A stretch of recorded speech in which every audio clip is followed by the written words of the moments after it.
Tatanga Hōksheen, A Failed Attempt to Kill the Indian, by Donovan Archambault, Sr. Narrated by Sonny Swinhart. Introduction. Tatanga Hōksheen, at 84 years old, tells the story of his life. A life that started out normal, but quickly turned cruel and brutal after arriving at the government boarding school he was forced to attend. The lonely and desperate environment he grew up in would eventually lead to a 25-year battle with alcoholism.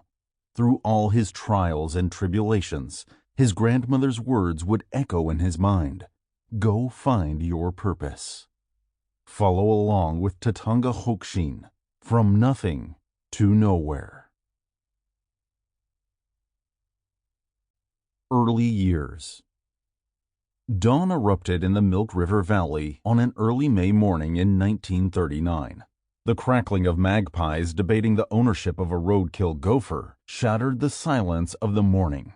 The commotion seemed to be a wake-up call to the other birds. The treetops burst with their chirping and trilling, greeting the first sunrays that filtered through the leaves, bringing warmth to the new occupants of the nest nestled in the branches. In the distance, a lonesome sound of a mourning dove began the day. The Milk River continued its trek in a southeastern direction, finally to end up on some farmer or rancher's crop somewhere between here and the Gulf of Mexico, losing its freshwater status, and to become a minuscule part of the vast, salty Atlantic Ocean. It will become a carrier of every kind of vessel imaginable, from a bottle, a submarine, and the largest ships in the world. It will also serve as the burial site of the foolish and the victims of accidents and war. Of its many purposes, the river also serves as the northern border of the Fort Belknap Indian Reservation in north-central Montana. It is the home of another being new to his surroundings. I was born on May 8, 1939, at 3:40 a.m. I was the fifth child of 13 children born to this family.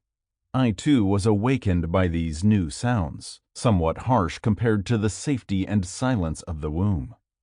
My mouth searched the softness and warmth of my mother's breast for the nourishment of life which lie within. My journey through life has begun. This will be the only time in my life that I will enjoy the purity with which we are all granted by the Great Spirit. A purity which only we can preserve or abandon by the choices we make in this journey of life. This is my story, partly true, partly fiction, and a whole lot of Sample complete. Ready to continue?